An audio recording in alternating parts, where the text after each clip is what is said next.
everyone, and welcome to the latest edition of the Crown Report. My name is Brittany. It is Tuesday, February 17th, and oh my goodness, is there so much to go over. Obviously, the scandal surrounding Jeffrey Epstein and the royals attached to him continues to churn. There are multiple investigations now into Prince Andrew, both sex trafficking related and related to his former status as a trade envoy to the UK. What does this mean?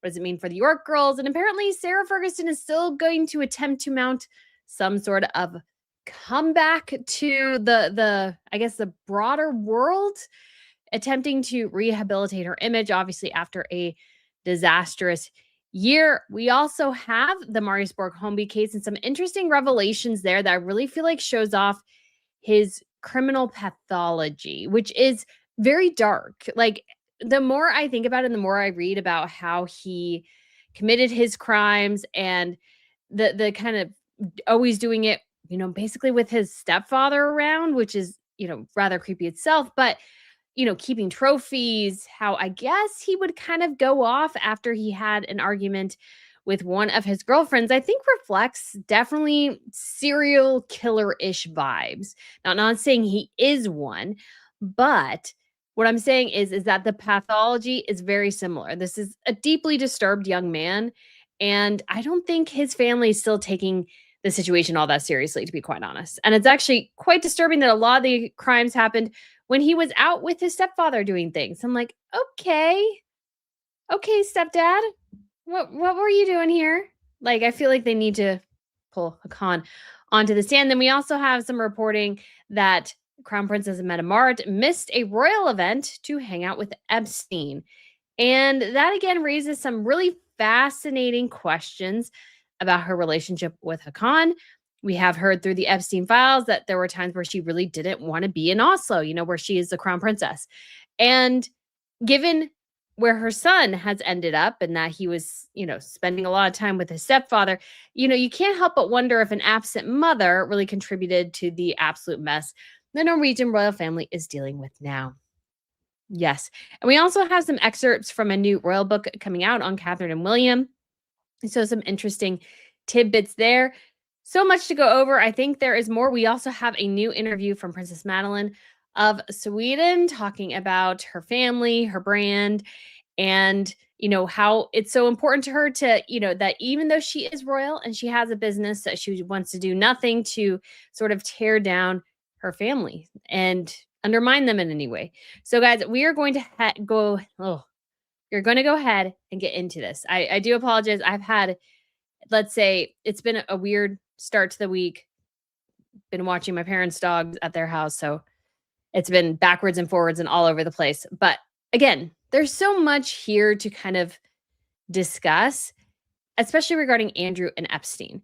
This is going to be a situation, and I have a whole video that I will actually be posting probably after this. So if you enjoyed this one and just want more about my thoughts on sort of the quote unquote rot within the royal family, I do have a whole video that will be coming out about that after this. But this whole Andrew situation did not have to get this bad. As a reminder, it did not. This is as bad as it is, questioning basically the entire foundations of the monarchy, its future and everything, because, and this rests with Queen Elizabeth, did not discipline her son early enough, soon enough, and harsh enough to prevent catastrophe, basically. And even what we're seeing now with Harry and Meghan reflects this lack of discipline and accountability, because Harry and Meghan probably wouldn't have initiated Mexit if they thought that the royal family would be like, oh, no, there are penalties here if you step out of line. They didn't think there were any consequences. There really weren't in a lot of ways, and they got to do what they want, and we're basically still seeing that to this day. So it's just kind of a crazy situation, but we do have some updated news about Andrew and specifically the investigations into him. And again, this is just important to be clear, just for a legal reason, is that all of this is still technically alleged.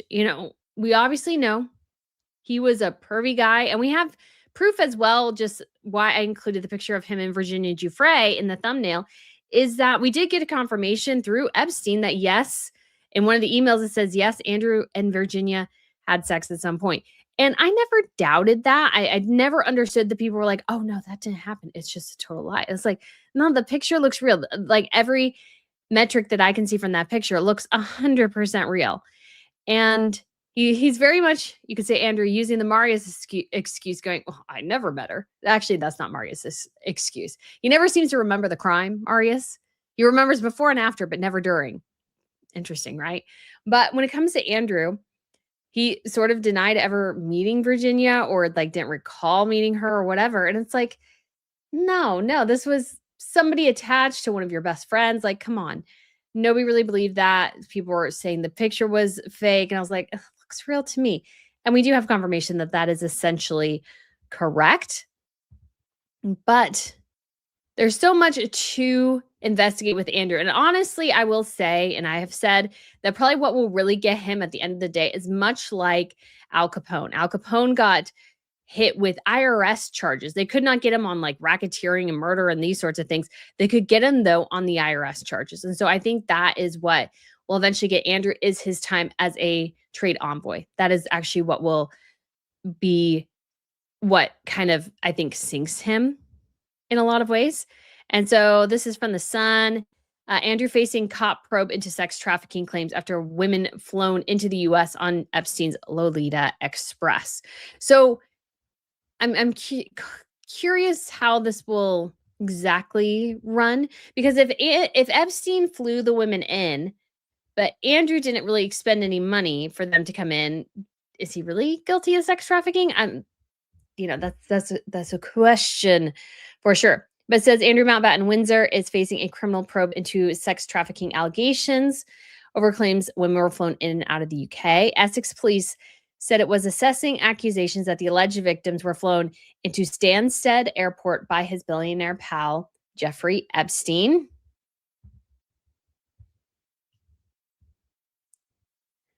Up to 90 flights on his so-called Lolita Express. There we go.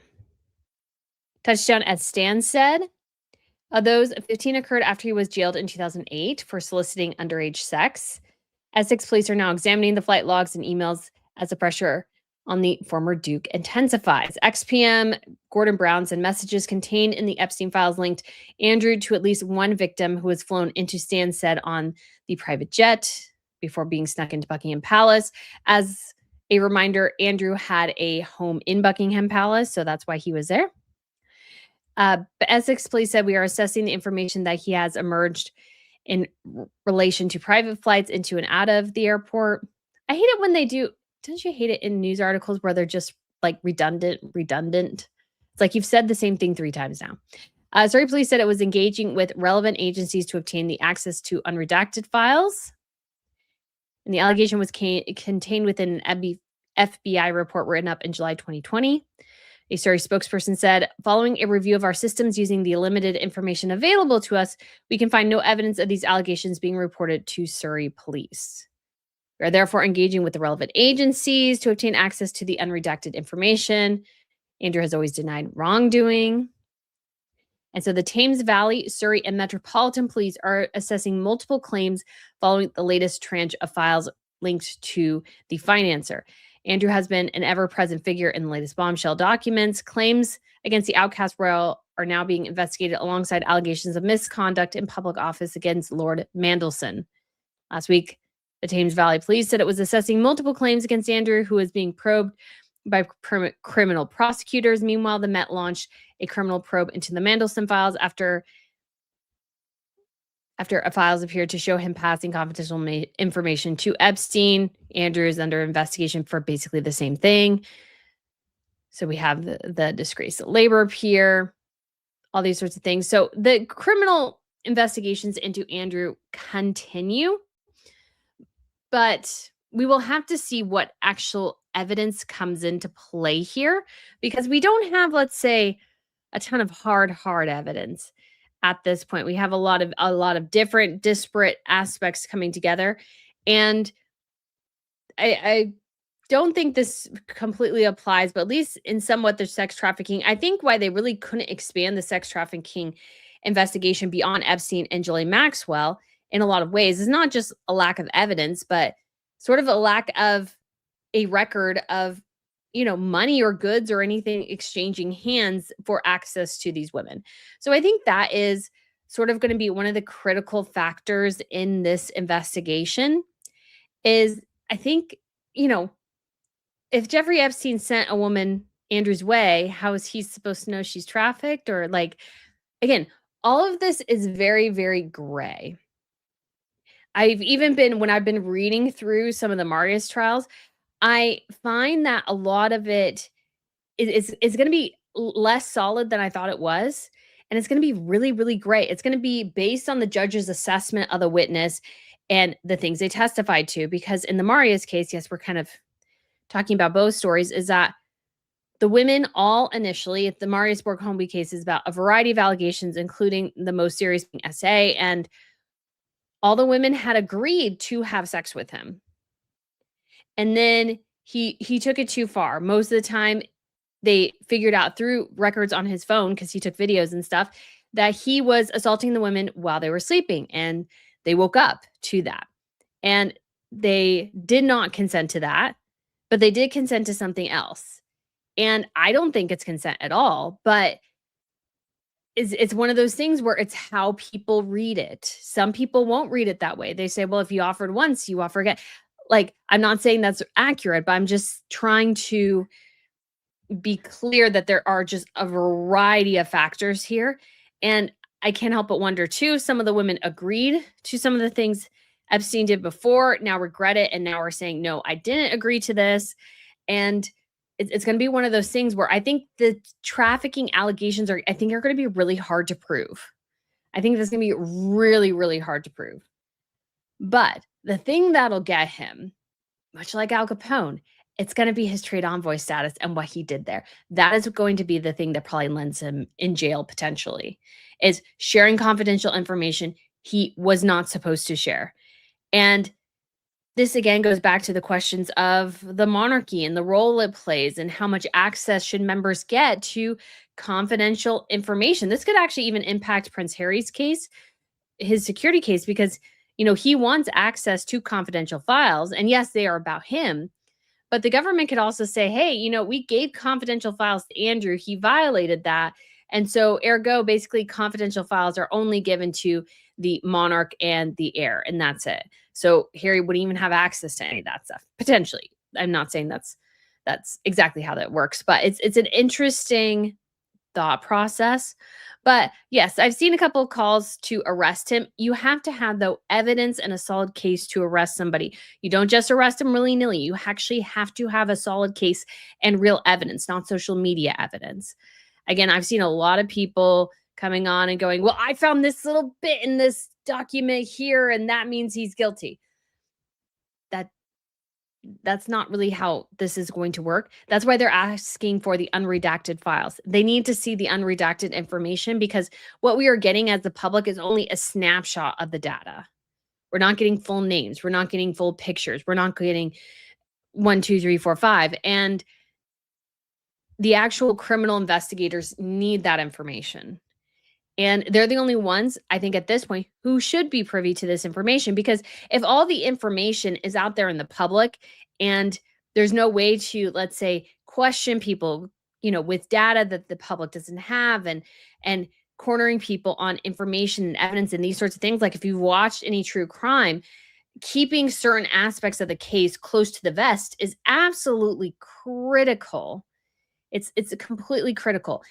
We don't, as a public, need to know everything, because everything comes out in trial, and that is where it should come out. We'll get bits and pieces, but the full context of everything should only be available to the police forces who are investigating the information, so that they can determine what is good evidence, what is bad evidence, because there's too much, I think, floating around here of people who are just in it for the witch hunt. And I understand wanting to arrest him, but you actually need to have a good case. Don't just arrest somebody just to arrest them. You actually have to have a case. And this is what the authorities are trying to prove. And why they haven't gotten Andrew at this point, I think is a pretty good indicator that some of the evidence, at least when it comes to the trafficking, is not strong. And if you base everything off witness testimonies, I think usually those two, I would think, and I can think a little bit like a lawyer. To make a strong case, you would need multiple people who experience the same pattern. They would need to be pretty above reproach because they will go through the rigmarole in the defense, because that's the defense's job, is to poke holes in their testimony. And Andrew might even testify and say, hey, I was not aware these women were trafficked. Jeffrey Epstein just told me, hey, this woman is gorgeous. She's really into you. Like, do you want to meet with her? And he's like, yeah. And it may be sort of like, let's see if we can figure out a sugar baby type situation here. That to me is always what I sort of think here. When it comes to Andrew as well, yes, he is being called to by Hillary Clinton and, of course, many, many others to testify before Congress. Well, number one, just to put this out here, just to put this out here, this is not meant to be political, but her own husband is in those files quite a bit, and I think she is as well. So they've agreed to testify, but it's a nice little deflection because they're like, well, yeah, we're going to testify, but oh, don't forget about Andrew over here. Don't forget about Andrew over here. He's got stuff too. So that's my initial thought. And my other thought is, and I know I've said this before, but I just like the constant calls. Andrew needs to testify. Andrew needs to testify. And I'm like, what do you really think the guy is going to say? What do you think he's going to say? He would maybe only spill the beans if you gave him absolute immunity. Like, that's the only way you're going to get anywhere with him. Only way. It's just kind of dumb. To be quite honest, not to be rude, it's just kind of dumb. I think it's sort of pointless. Unless you give him immunity to say what he knows without potential legal repercussions, then you might get a story. But if you're thinking you're going to drag him up there and he's going to spill the beans about all the bad things he did, like, it's just not going to happen, people. It's just not going to happen. So I think people need to give that up. If he wants to testify, again, if the prosecution wants to cut him a deal, cut him a deal. And if you want the information, will you get anybody? That's the question. I don't really think you'll get anyone, to be quite honest. I think a lot of this is people hyped up by the media, by hating certain political figures and public figures and these sorts of things, into just this absolute mob of vengeance. And I think this is a lot more nuanced than people want to think and believe. And I think most of it existed to serve Epstein and Ghislaine Maxwell, and that was probably it. Maybe Andrew in the closest. I think only it was just meant to serve them. And that's sort of it. And yeah, other people benefited, but like, was it a Madam Network like, what was her? Heidi Fleiss in Los Angeles? If you're familiar with the Heidi Fleiss case, she was a huge madam in Los Angeles, had like a huge black book of celebrities and famous figures and these sorts of things that she helped facilitate, sexual relations with. We don't have anything like that. Like, if they had a Heidi Fleiss booklet, you would bet your bottom dollar. Although I don't even know if they even actually prosecuted anybody in the booklet. They only prosecuted Heidi Fleiss. And so, again, this stuff is so much more complicated than I think people want to believe. And we just don't have anything super solid. It's why they only went after Epstein and Maxwell. They were the only ones they had evidence on. Everything else, I think, is going to be really, really tricky to proceed through. So that's just sort of an interesting, thought and discussion there. Like, what are we looking at? Probably much less than you might think. But Andrew is definitely, I think, under investigation for possible corruption while working as a public figure. And this goes back to, I will have a whole video that I'll post after this about the rot in the institution. And the big thing I think that the royal family needs to address, and I did another video about this as well, is talking about how the royal family needs to explain to the public and acknowledge, yes, horrible things happened with Andrew. These are the steps we're taking to make sure this does not happen again. because at this point, Charles and Camilla are still going along as if nothing's wrong. And I think the rest of the family should be going about as if nothing's wrong because, a lot of them aren't that close. Although I did find a picture, guys, and I put it in the video I did recently, and it's like looks really bad now. Let me see if I can find it here real quick. And I was like, oh, this picture ended so badly. But this was just from this year, guys. This was just from this year. And you just got to wonder what the royal family, like, how are they figuring, like, did they do really any investigation into Andrew themselves? Because this was literally Easter this year. Fergie and the Duchess of Edinburgh, walking arm in arm close as from Easter. And that picture now looks really bad. Like, considering the context of what we know now, it looks really terrible. And the optics are just really, really bad. And, we know now that Fergie lied about her contact with Epstein. We know Andrew lied about his contact with Epstein. And I can't help but wonder why the royal family did not try to track down and really put the screws to Sarah and Andrew and go, what did you do? You need to let us know. And if you lied, like, say it all now. Then we can figure out and make a plan. But if you lie to us, like, we will go scorched earth on you. Like, that was the message that they need to send Andrew and Sarah, and they just didn't. And they were trying to rehab them as late as, as early as what is it? Easter this year. Like, that feels like a rehab image right there.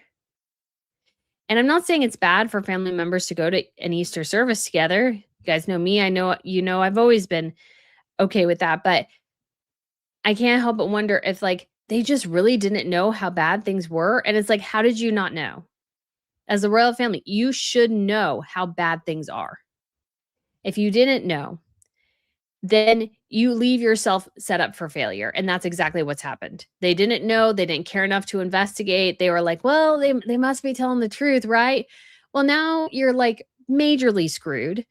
And you're just an absolute disaster. And the only way you can prepare for things is if somebody is transparent. Then you can manage PR. I talk a lot about PR, and that's one of the big things with PR. In order to do good PR, you have to know what's coming. If you don't know what's coming, your PR person is caught completely off guard, and you're caught much more flat-footed than if you had been, clear and transparent with them in the first place. I feel like, at least for Sweden, it worked out quite well. I think Sophia was transparent as far as we can tell from what we have from the files. Sophia was completely transparent in her very minimal interactions with Epstein. We didn't see anything else coming out in the emails that she had lied about. It was mostly her mentor who was pushing things. And so Princess Sophia came out basically scot-free because she was clear with the palace. Hey, like, I met this guy. I interacted with him a time or two, but it wasn't like that much. She was preparing. They were preparing because they knew files were coming out. So they're like, she's like, okay, let me share with you these brief things. That way the palace could come out with the statement. They were prepared. This is how you do proactive PR management. It's kind of like being a defense attorney. I won't share anything, but you have to be fully truthful with me. That way we can spin this the best way possible. Honestly, there should be, I think I never watched it, but I would imagine Scandal is a little like this. The Shonda Rhimes show with Kerry Washington, which is a lot about, she's a PR manager. It's all about how you spin things. It's all about how you manage things. And if your principal isn't being truthful with you, you can't really help them at the end of the day. And this is exactly what's happened with the royal family.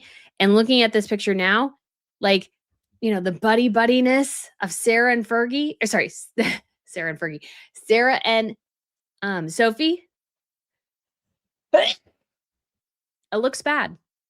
It just really, really looks bad. And this is a hard lesson that has to be learned. And this is a lesson they're going to have to do and, like, really take to heart. And when it comes to Harry and Meghan. Like, this is the example right here. You got to fix it. You got to fix it now, because this is where you're going to end up in the next 20 to 30 years if you don't fix this now. You have to address it. So again, that's sort of a preview for what I talk a little bit more about in my upcoming video. So yeah, it's one of those things where the royal family, I think they should have been doing so much more, and they were way too complacent. They did not want to upset Queen Elizabeth. Charles, I don't think, really wants to put the hammer down, because I think he knows if he does it to Andrew, it's gonna influence or impact Beatrice and Eugenie, and it's gonna impact Harry and Meghan and their kids. But you got to do this now. We are in an untenable situation, and yeah, unfortunately, sacrifices are going to have to be made. But good business leaders, good, I would say, country leaders, and these sorts of things, sometimes you have to sacrifice a little bit in order to save the institution. That's what you got to do. And Charles doesn't seem to be willing to do that. He was trying to rehab his brother in Easter here. This is like, public relations rehab. It's again, not bad for them to go to church service, but I look at this image, I'm like, oh man, this aged so poorly. Because Sarah was as into it and as deep into the Epstein stuff as Andrew in a lot of ways. 100% deep into it. So we do also have a little bit with Sarah here, not too much, but we get indications that she might have relocated herself to the UAE, which is the United Arab Emirates there in the Middle East. It's also where Juan Carlos is of Spain, King Juan Carlos, after he was sort of kicked out for a corruption reason. So apparently, if you are a corrupt royal, you can find shelter in the UAE. Just putting that out there in case anybody wanted to know. So she is attempting to figure out what to do. She has closed 6 of her businesses recently. That's been the most recent thing that she has had to do. And we're still going to be, I think she's still going to be untangling this, trying to figure out where she goes. But we have heard, I don't know if you want to call it rumors, but rumblings that she's going to attempt to make a comeback. And I don't think that would be a particular surprise if Sarah did that, to be quite honest, because that is sort of Sarah. So we will see where that goes for her. And the unfortunate thing with all this is Andrew and Sarah just really have no skills. And so you just kind of wonder what do they do? They don't have any really skills, like real big boy and big girl skills to rely on. And so what do they do in this situation? Because they don't really have, I would say, like a ton of options. Because they've kind of gone into this place where like they're doing 1 or 2 things and that's it. And they're always constantly trading off the royal titles. And this is, I think, the challenge for monarchies in the future is, how do you prevent people who can't work for the institution any longer or don't want to work for the institution any longer? How do you ensure that they're not abusing their royal titles to make money? Because this is the thing. For Harry and Meghan, they're making money because they're connected to the royal family. Everything they do is basically trading off the royal family. Neither one of them have established that they have a particular skill set in anything, that they have a really career that doesn't revolve around the royal titles. They've attempted to set one up, but really, at the end of the day, like nothing has worked. I think in part because everything about Harry and Meghan is, oh, we're the Duke and Duchess of Sussex, and that's why you should care about my show, about my brand, whatever. You should care because I'm the Duke or Duchess of Sussex. And that doesn't really work because you don't really have anything else but your royal titles. Like everything is contained in the royal titles. And just to kind of point out Princess Madeline here, Madeline has a brand. It's called Minlin. And she's set this up herself. Like if you actually kind of read about her brand here, I'm hoping to, I have it. There we go. I was like, I knew I had the article, but I was like, I couldn't remember where it was.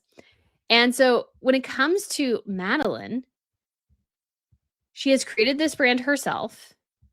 It was a really simple idea. And she does this under the name Madeline Bernadotte. So this is one of the pictures here.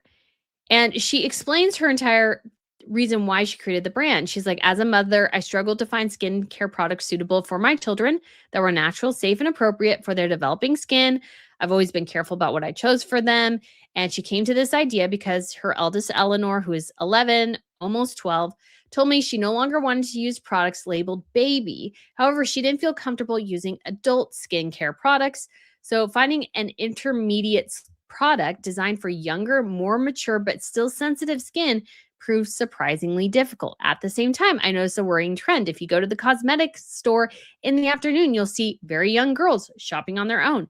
They're drawn to brands they've seen on social media. Many formulas are created to combat aging and contain active ingredients like retinol without us knowing if they are suitable. That's why when I understood that it was necessary to do things differently.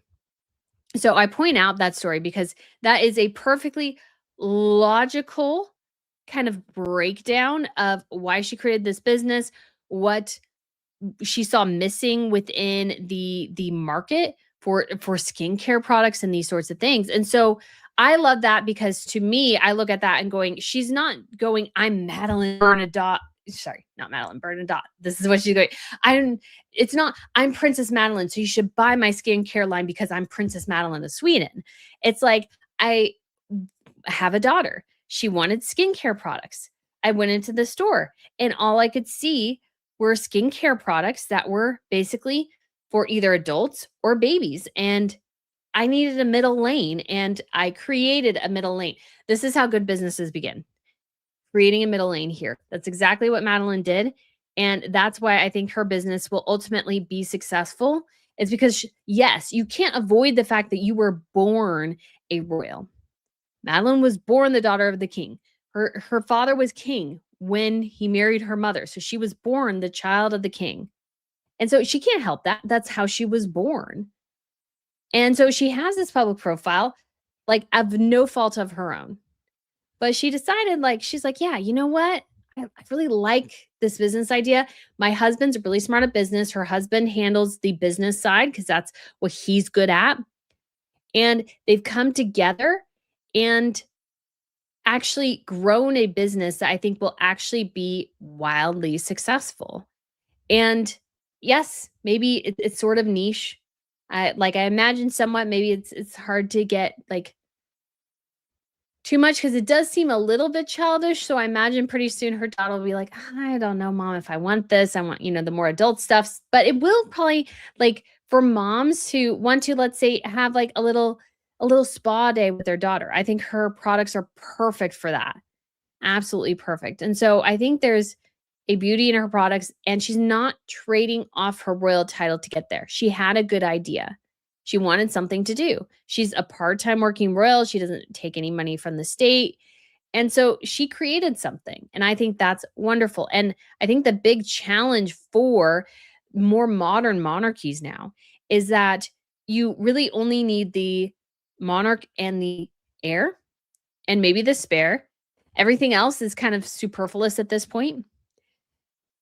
And so what do you do with those people who have royal titles, are close up in the line of succession, but don't really have a purpose? They need to be able to have businesses, have lives, have purpose beyond the royal family, even if they have royal titles. And I feel like Madeline is a great example of how to manage that. I think she's managing it particularly well, but not everybody does. And Harry and Meghan, I feel like everything is basically from the altar of I'm the Duchess of Sussex, so buy my wares. Like there is nothing. I've sort of discussed this when it comes to As Ever. There's really no discernible branding for her company. Like who does it serve? What is the purpose of the items? Like she's kind of gone off on done and said like, oh, it's for gifting people or whatever. I'm like, gifting people? What? Like, that's just so odd. She just doesn't know how to market or brand it. She hasn't given it any discernible tag that I would argue is compelling. Her basic stance is, I'm the Duchess of Sussex, buy my stuff. Or I'm the Duchess of Sussex, watch with love, Meghan. It's just not enough. It's not enough. And to keep the monarchies, I think, pure in some ways, pure is not the right word, but to keep them void of controversy, I think you must figure out how to deal with the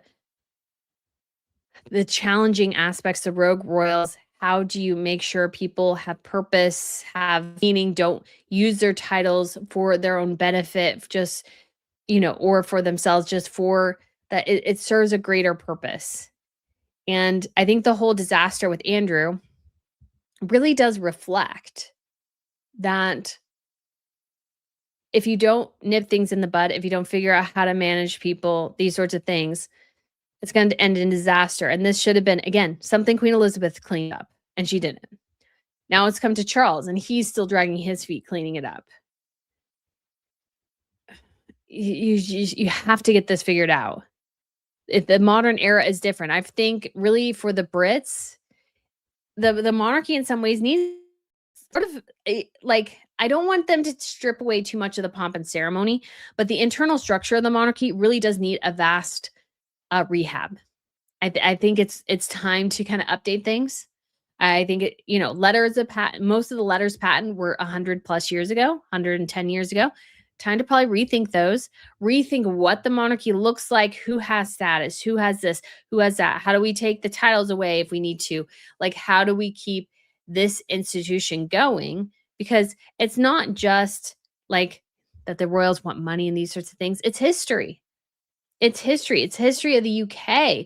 It's 1,000 years of history, guys. And it's a cultural institution, a historic institution. It is one of the most primary, like one of the most foundational institutions of the UK is the monarchy. And if it falls, I mean, I can see the whole country somewhat like, and the kind of the cohesiveness that keeps everything together continuing to fracture. So this is an incredibly important topic. And again, when I have a video about that, we'll share. But I just wanted to highlight that Andrew and Sarah, especially Sarah, by abusing her title as the Duchess of York, is a symptom of a much bigger problem. And that Duchess of York thing has been around for a long, long time. She's been using that for a long, long time, years and years after her divorce. And so again, how do we adjust? How do we change things up? And yes, the Brits have a bit of a challenge because they have a bigger country than most of their European counterparts. In some cases, I think more territory to cover. But it may be, and I'm not, let's say, a super big fan of this, but maybe that they really do have to go to a system where it's just the monarch and the heir and maybe one other working member, and that's it. That's all they have.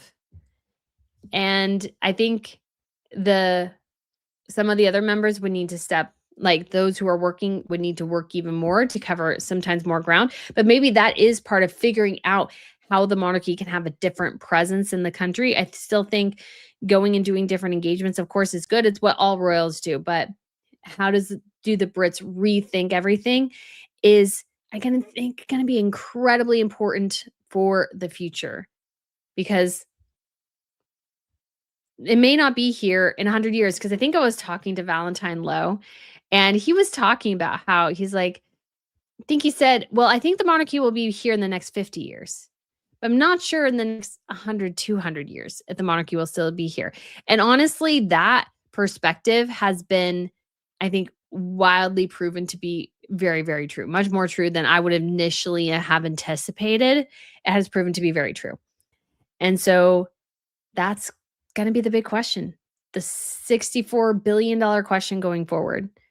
And it's going to require, I think, some truly, truly tough decisions on Charles' part, ones I don't think he wants to make.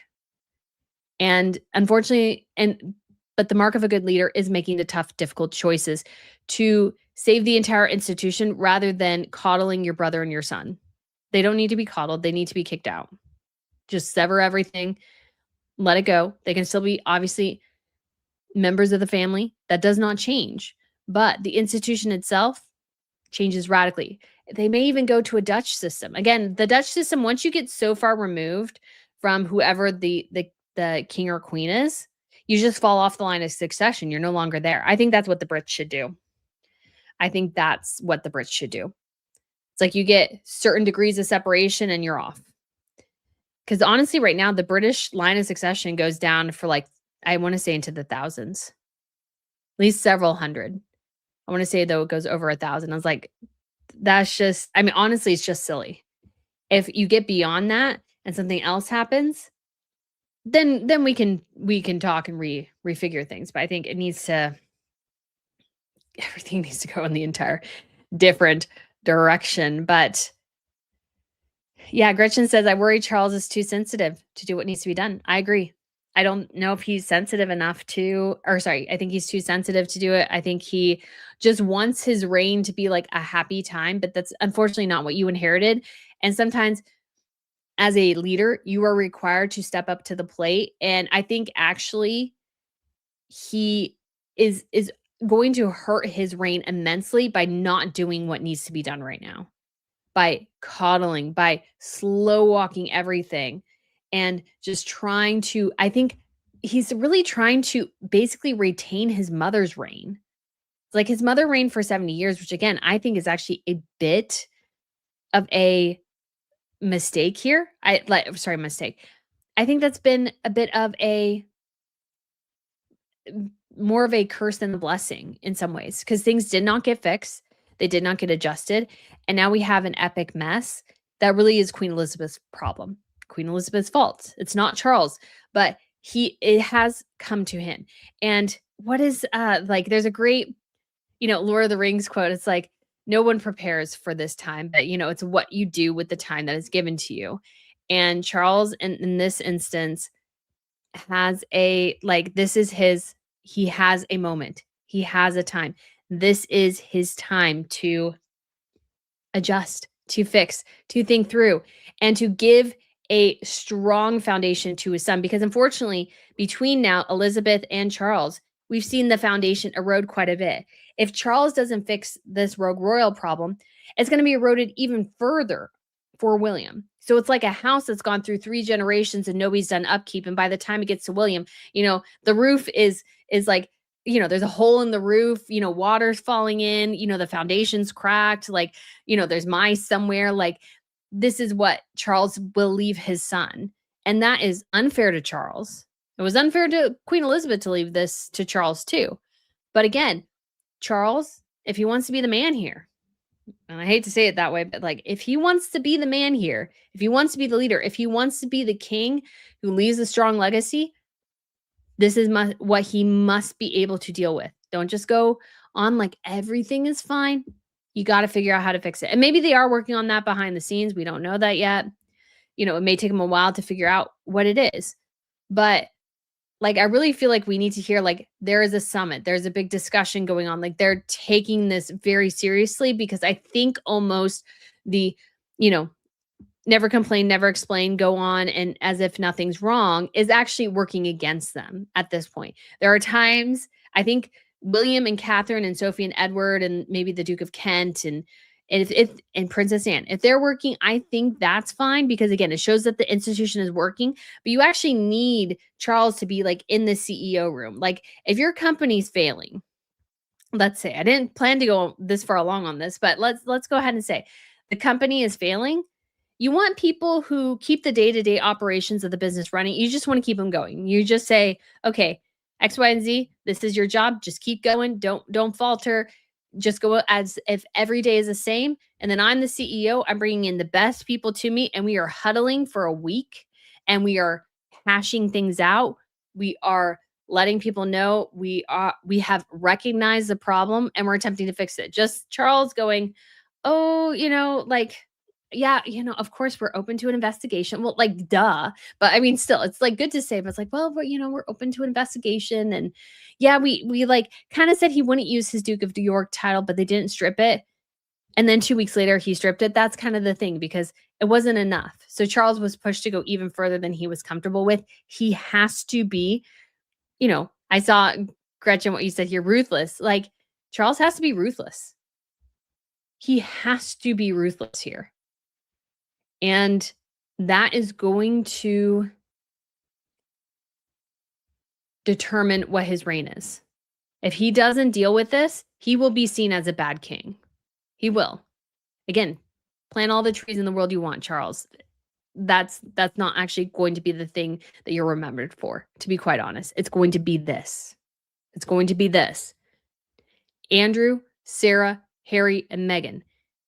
Those 4, because they're already basically dominating all the coverage of his reign. They're going to be the determining factors of his reign unless he takes back control. And right now, again, I've said this a lot when it comes to the British monarchy. They're very reactionary rather than being proactive in their PR approach. This feels very, very reactionary and very like they don't know what to do, rather than taking the reins of the problem and managing it. I don't see good management here. Like, they just feel like they just don't know what to do. And I feel like Charles is still clinging to the past, and I think clinging to the vision of what he wanted his reign to be. And that is 100% not what it ended up being. And that's fine. But you have to rise to the occasions and the problems that were given to you, rather than just going, but I wanted this reign where I can talk about the environment. Sorry, I keep talking about that, but it just keeps coming to my mind because he had that big premiere. It's like, well, that premiere is great. But what if there's not a monarchy in 50 years because you didn't deal with the Harry and Meghan problem and the Sarah and Andrew problem right now? Who cares about, having a big premiere at the castle? Now that castle is an amusement park because you couldn't keep the British monarchy together because you're more worried about your pet projects. Like, you have to focus here. You have to focus. This is everything at this point. It's make or break it. I really do think this is a make or break it situation. It may not break now, but these problems that have been exposed right now are maybe going to break it in the future.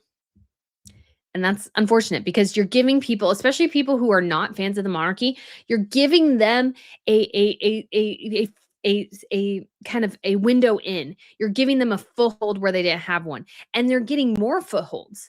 The longer this goes on, the more footholds they're gaining. We still don't have an answer of why we won't let an Andrew situation happen again. We still have no answer to that. There should be an answer. Not just, oh, we'll let the investigation happen. It's like, no, how do you prevent Andrew in the future?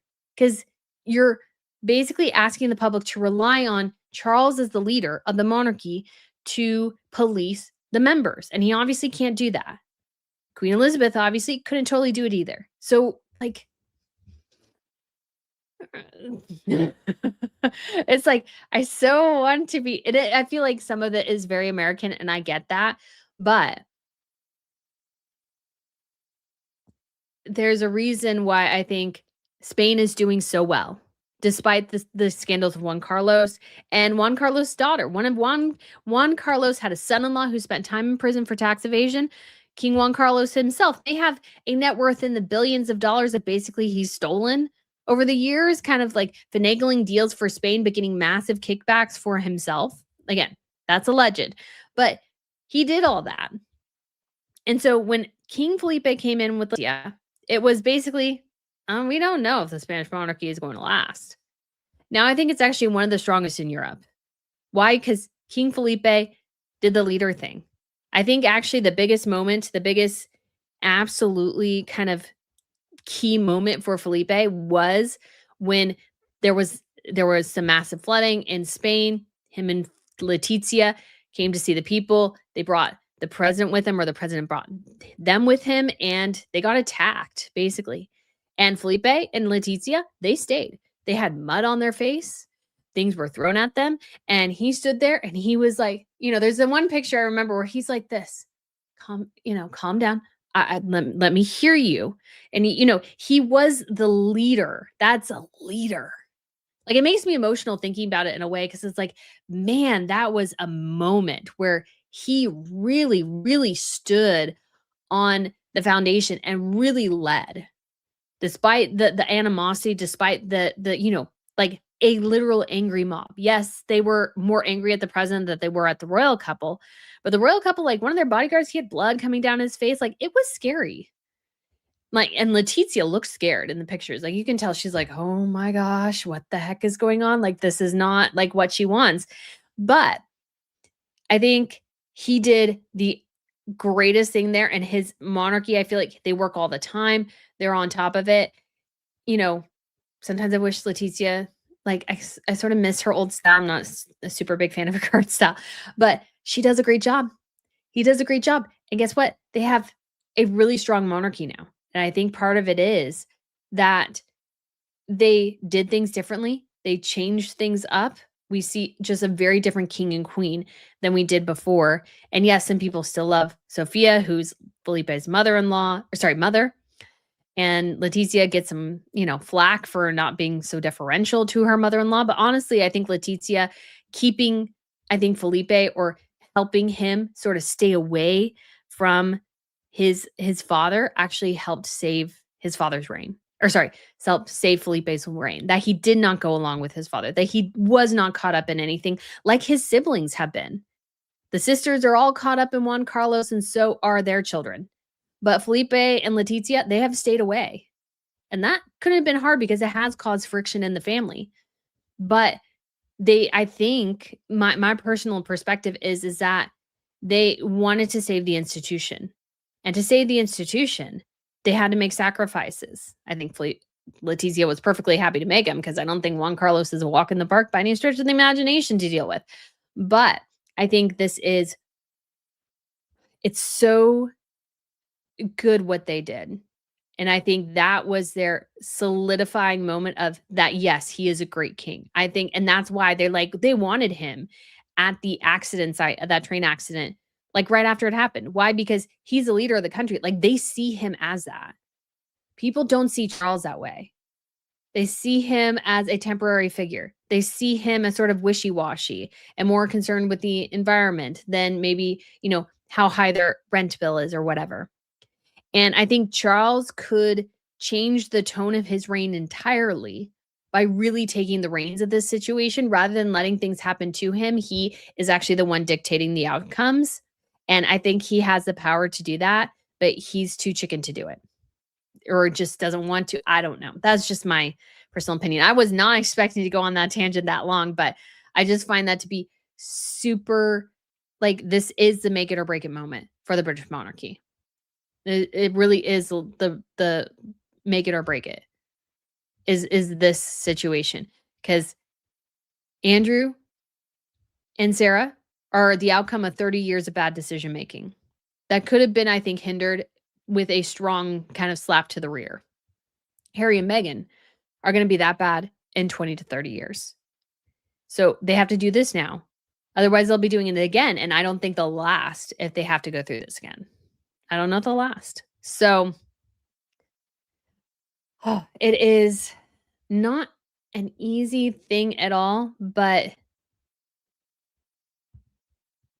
it's just so important, I think, that the royals take this seriously and figure out how to, again, respond to this just really, really well. And Charles is just not doing it. I'm sorry. I just don't feel like he's doing it. And I just find that to be quite sad. But let's move on to a royal family that's actually worse off than the Brits, which is the Norwegians. So maybe hard transition there. But the Norwegians are another family that I feel like are kind of sleepwalking through this scandal and don't seem to know quite what to do.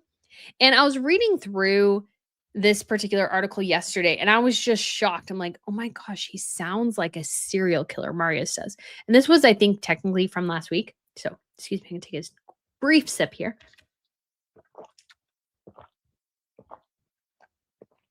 Or maybe that was long sip, but much needed. But let's go ahead and talk a little bit about the Marius case. So this was from, like I said, I think this was from last week. So this was the latest testimony. They've had new testimony today. They didn't have any testimony yesterday, which was Monday. But there was something here that I got that was like, wow, this is very, very revealing of this guy's pathology. And it's violent, it's very, very serious, and it's very serial killer. And what I mean by that is there's a couple things that obviously serial killers generally do. One of the things is that they keep trophies. I think that's what these videos were. Because just to briefly recap, again, he is facing 38 criminal charges. There might be more because he was arrested again, but he may have pled guilty or half guilty or whatever they allow him to do. So he has that hanging over him, the most serious being sexual assault. And in most of those cases, basically the police found videos on his phone of him filming women while they were obviously to all intents and purposes asleep or unconscious in some way, like either, a drunken stupor, drugs or something to that effect. And he had them hidden in an app, an encrypted app on his phone. And they were kind of asking him, like why, and he just couldn't really answer them as to why he even had it. So let's go through this article. This is from Aftenposten, which is one of the big Norwegian outlets there. And so they're hearing evidence related to 3 alleged rapes in this case. And there are several things that are common. So they have commonalities to them. And I had to look up this word because I wasn't sure. And let me look it up again. Because I was like, what is this? So this word means take it easy, just in case you were curious. So whether it was common to sleep with people for take it easy, obviously it's a transliteration. So there must be something else that we're not getting there. So he's accused of taking sexualized photos and filming a number of women without their consent. The third victim in the case, whom we have chosen to call the Oslo woman, describes one of the videos of herself as follows. I'm lying like a corpse in a way. The offended woman tells of a bad feeling after the night with Marius. She wondered if he had secretly taken photos of her. Prosecutor Sturla Hensbrook-Boe has returned to the videos of what he calls the lifeless woman several times. At times, he has appeared as the guardian of morality. I understand why. So this is more from a personal perspective. Barely 2 hours after Høiby left the Oslo woman's apartment, he purchased a subscription to an encrypted app that hides photos and videos. The videos of one of the other women also ended up in an encrypted app. Why didn't he delete the videos? The prosecution wondered. If you don't think it's a good thing to look at seemingly lifeless women, Høiby countered that the first video showed the offended woman in full activity. The 29-year-old doesn't remember filming or taking the pictures of the first 3 victims in his trial, which I find very telling that he doesn't remember ever taking a video of them. And I'm like, really? Really? You don't remember like this absolute critical, like he remembers always before and after, but never during, which I feel like is an obvious, like he's obviously lying in my opinion. Anyways, he goes on to say, but he's certain he didn't get any no from the women. So he doesn't remember filming or taking pictures, but he's certain he didn't get a no from them in terms of doing that. That's quite remarkable. He also doesn't remember whether he looked at them afterwards, but then he hid them. Again, this is so revealing. Høiby has also emphasized that he has never shared the clips with others. In my circle of friends, or not just in my circle of friends, it's not as unusual as people might think. Høiby has explained about taking photos and videos of sexual partners. I would say like most women probably wouldn't want you to do that unless you've agreed to do that, I think. The prosecutor said that even before the trial started, that he had to ask himself whether it is common for young men to approach young women at the after party, whether it is a larger social problem. Sharing nude photos without the consent is unfortunately very widespread among people. It is natural to think that sneak filming is also common. If a trial can shed light on a larger problem, that is good. After hearing and seeing the evidence for the first 3 rapes Høiby is accused of, several patterns have emerged. The first is the nude videos. Høiby's defender have been annoyed that the prosecutor repeatedly points a moralizing finger, but I understand why he digs into Høiby's anger, problems, and jealousy. The 2 alleged sleep rapes that have been occurred recently have something in common. That is the second pattern. So I'm not sure if they know he identified the first. Oh, the first is the videos. So this is where I get to like, oh my gosh, this reminds me of a serial killer. So it says, at these times, Høiby has been in an on and off relationship with the Frogner woman. So this is the woman who actually kicked off the whole investigation. Earlier in the day, Holmby had argued with her. Then he went on a drinking spree. After that, he had voluntary intercourse with random women and made sexualized videos of them.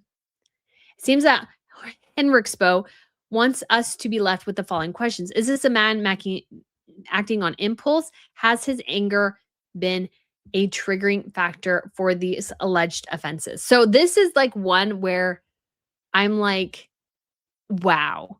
Because one of the things that serial killer, like that we've heard about with serial killers, is that they enact violence on others when they are like frustrated in their relationships, sexually frustrated with a partner, these sorts of things. Like they have this one relationship, but then they get frustrated.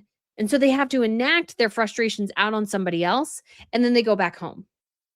And I'm like, oh my gosh, this is the same thing Holmby is doing here. Like again, super duper concerning. Both the Asa woman and the Lofton woman reportedly told Holmby that they wanted to sleep after having consensual intercourse. This should be a pretty clear signal that consent has been withdrawn. Holmby's defenders, however, raised some important points. Among other things, that the Lofoten woman said during the police questioning that Holmby might not have realized that she was sleeping and that she did not think anything criminal had happened. But of course, that could also be you like protecting yourself. What strengthens the explanation of the two women is that the sleep expert said the alleged incidents happened while they were asleep. They could kind of see that. And then we do have some testimony from today as well. So this is from CO Korg, another outlet, and talking about this Lofoten woman. Who's the Lofoten woman, as recorded in the other thing. So this was during a private trip in October 2023 that he took with his stepfather, by the way. So he reviewed the timeline of the incidents, showed the assault occurring. According to the state prosecutor, a video seized from Marius' cell phone shows the offended woman lying still and is timed at 4:58. So they play the film and the statement. The central question that the court must decide once we have heard the evidence is whether the defendant had intercourse with her while she was asleep or in another state where it made her unable to resist, and if the defendant understood this. The woman said she came into contact with Marius through the dating app Tinder. I would say more of a hookup app than a dating app. He was very nice, the woman said. She wasn't particularly concerned about him being a celebrity, but she was interested that the crown prince was there. So again, this is like seriously twisted that he's doing this when his stepfather is there. And this is like, I think the second time that one of these assaults occurred while he was with his stepfather. And so that was kind of interesting to her more than him being famous was the stepfather. So she says, I remember he had a bottle of alcohol. She also said she didn't take drugs. And so they first had consensual sex several times. I remember saying that I was tired and exhausted, the woman said, explained that she was trying to lie down to sleep. And then she described how she had been woken up later to another sexual encounter. It was just a slightly unpleasant way to wake up, the woman said. It actually felt like I was disappearing into myself. She said it was physically uncomfortable, painful, and asked what she meant by saying she was disappearing. She says, yes, I was awake after I woke up, but I was kind of not fully present. I remember my eyes were closed, and when I came to myself, it was over. She says, it's not something you want to experience. It's been my biggest nightmare my whole life. I think I closed my eyes to avoid witnessing my own abuse in a way, she said. So when shown the video, she says, I don't recognize my own body. I don't want it to be me, but it has to be me. She also described the strain of appearing in court. It's also been very stressful. I don't think anyone really understands what it's like. So the defense attorney asked that the woman had said outright she did not want sex. She replied bluntly, I didn't say I wanted to have sex either. So like this is what's going to be kind of complicated in the Marius case is the consent, no consent issue. When asked if she resisted, she replied, no, I couldn't. A clear and determined dialogue eventually emerged between the defense attorney and the victim. And says, did you say at any point during this last intercourse that you didn't want to? I didn't say anything during the last one. It wasn't voluntary. I couldn't say anything. And when Aeneas continued, he had sex with me. I woke up and it was a shock. And then I disappeared from myself. And the atmosphere, according to the front editor, is that there's a clear tug of war between Andinas and the Lofton woman. The defense attorney is tough, but the woman has appeared steady and answers all the questions. So far, she is handling the part of the explanation calmly. It's no doubt a very nerve-wracking atmosphere. Marius did take the stand. And so apparently he is highly medicated. And he said it's uncomfortable to be there. I think everybody is uncomfortable to be there. And said the trip to Lofoten or Lofoten, sorry, I don't know why I can't pronounce that, came because of his father, his stepfather, Crown Prince Hakan. Hakan said, we're going on a trip. So he was asked about the accusation. He's like, I'm accused of being here for having sex with her without her being awake. He says, why on earth would I have sex with her without her waking her up like last time? It doesn't make any sense in my head. Yeah, but he also said during testimony at one point that like, yeah, well, if they consent to me once, like, I mean, that's it. Like they consent to me all the time whenever I want to have sex. Public prosecutor pressed for further details, asking about the film and what Marius sees. I haven't done anything to her while she's asleep, he claims. He did get irritated. And then at some point he did go ahead and like want to be done. And so he's like, I'm starting to get really tired. Is it possible to take a break? And then they took a break and he starts testifying tomorrow. So this looks so bad. It looks so bad.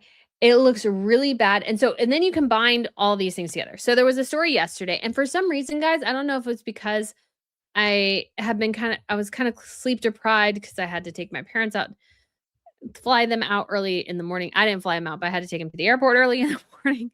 And then I was like staying over at their house and sleep well. So I like totally misunderstood this report from a Dutch outlet, which was like, I was like, oh man, I feel so bad. Anyways, because I was like, oh, the Dutch were involved. Dutch were not involved. Anyways, so going on to say, we have a kind of a combination here that's in a pattern that's emerging where Hakan is almost he's taking very much a fatherly role, which is admirable. But you got to wonder why he's always taking Marius places. Because again, this is the second time we've had a boys' vacation last year when Marius is like, why is Hakan taking him places? The dude should be basically contained to his house, like forced to repent or something. I don't know. But we had this here that Crown Princess Mette-Marit apparently, and again, I need to go through the timeline and everything myself to kind of determine, but she missed a party of European heirs to commemorate King William Alexander's inauguration in 2013 to spend time with Epstein. So instead of going to this event with her contemporaries, she went to a party with Epstein. So it really puts into perspective, I wrote, some interesting questions about the state of her marriage at the time, especially after the Epstein emails revealed her general unhappiness. So at the time, the Epstein emails claim that she just wanted to be anywhere other than Oslo. She's like, she would prefer to be in, Milan, I think it was, Vienna, Paris. And she wanted to go to the Met Gala in New York City, but she did not apparently want to be in Oslo, where her children are, where her husband is. And you can't help but wonder why. So this is Marius's mother. And it's one of those things where you just can't help but wonder. So yes, she was there for most of the inaugural celebrations for Wilhelm Alexander, but there was like a special one with just the heirs to the throne, like their contemporaries. And there's obviously something really wrong in the state of Norway. Like there's something really wrong in the state, I think, of Mette-Marit and Hakan's relationship. Like every couple has challenges. As somebody said, well, every relationship has challenges, but not every relationship develops up into a kid who has been charged with multiple counts of sexual assault. Some of them happening under your very roof, like underneath your literal feet. He was assaulting women in the basement of their home. He was going on trips with his stepfather and going and doing whatever, partying and having a grand old time without obviously any supervision or any, oversight. And they had to know, like, they knew he was violent. Like, if they had girlfriends who came up to them and told them, hey, he's sort of like a violent fellow. And like, we're having issues and these sorts of things. It's like, oh my gosh, there's just something really, really wrong here. And there are clear concerns about what this means for the future of their children. Ingrid Alexandra, Magnus, what's going to happen with them? Ingrid Alexandra's future queen. Like, as a woman, she might avoid some of this, but this is indicative, I think, of a very dysfunctional home life and dynamic. Yes, nature factors fit into this. Marius's father was, went to prison for drugs and was violent and these sorts of things. So yes, there is a predilection, I think, on his side for some of this behavior. But, like, given that she was a single mom from not that much money in Norway to becoming the crown princess of Norway, you would think that would somewhat break the cycle. But that it hasn't. And that Marius obviously spent a ton of time with his stepfather. Like, I can't help but think that this is wildly, wildly concerning. This is insanely, insanely concerning for them as a couple, how they raise their kids, what was happening in their home. What was she doing? She was cavorting around with Epstein. She introduced her son probably to Epstein, and now we have a son who's like on trial for 38 criminal charges, violent, drug addict, mental health issues, these sorts of things. Everything that can go wrong has gone wrong. And so the question becomes, how do you mitigate this? How do you address this? And I don't think the Crown Princely couple are doing enough. I think Mette-Marit's just kind of taking a bit of the coward's way out right now and just going, well, I can't talk about it right now. It's too overwhelming. Like, I get it. But she's like gone to visit her son already in jail multiple times because he's been in jail. He's going to be jailed for 4 weeks for violating his restraining order again and other issues. And it's like, you know what? Maybe just leave him in jail and actually don't contact him or contact him over the phone. I just feel like still there's so much coddling that's happening to this guy. And that's how we ended up here. And they knew she was called down because he was having a fit in the royal yacht. The girlfriends and one of the girlfriend's moms, at the very least, tried to actually talk to the crown princely couple, so Hakan and Mette-Marit, about Marius and his behavior and his violence. And as far as they're aware, they didn't really want to hear it. So this couple is in huge denial. Ingrid Alexandra complaining about the charges against Marius, huge denial there from her as well, because she had the whole Twitter meltdown. I did a whole video on that. And what I found really interesting there is, like, he obviously has a pattern. And for anybody who spent any time watching a true crime documentary, it's a very obvious pattern of violence and like criminality that tends to lean into the serial killer realm. Taking trophies, getting frustrated in one situation and acting it out on somebody else. Like, all of this is serial killer stuff. Like, a lot of it is. And I'm not saying that to be incendiary. Like, that's immediately what I thought of there. The pathology, the patterns, and these sorts of things. And then the familiarity with doing it in his parents' home, like on trips with his dad. Like, wasn't his dad like, hey, I need you back in this. If I'm paying for it, it's like, I need you back in the hotel at this time. You might be an adult, but if I'm paying for your vacation, your butt better be back in my hotel room at X time. Where are you at? What are you doing? Especially if they know he has a problem. It's like, do you just take your son out to have hookup dates in other cities just for the fun and kicks of it? Like, Hakan, like, I got questions. I got serious questions. And I don't think they're addressing any of this well. I don't think they're addressing any of this well at all. And it's compounding. There's been a lot. Somebody asked, Zeb asked here, what is the average citizen in Norway saying about this? Like, I've heard a couple of different things. I think there's a profound disappointment in Mette-Marit for cavorting with Epstein. There's a profound kind of shaking of the foundation of Norway overall. because a lot of people were like, we didn't think our royal family, like not only our royal family, but our politicians, like they didn't really think for some reason. I would always think, because I think everybody is corruptible, that they were that corrupt and cavorting around with Epstein, and it turns out they were. And so I feel like that's rocked some of the foundation. But I think there's a lot of discontent here, a lot of concern, and there should be. There really should be, because this is not good. So,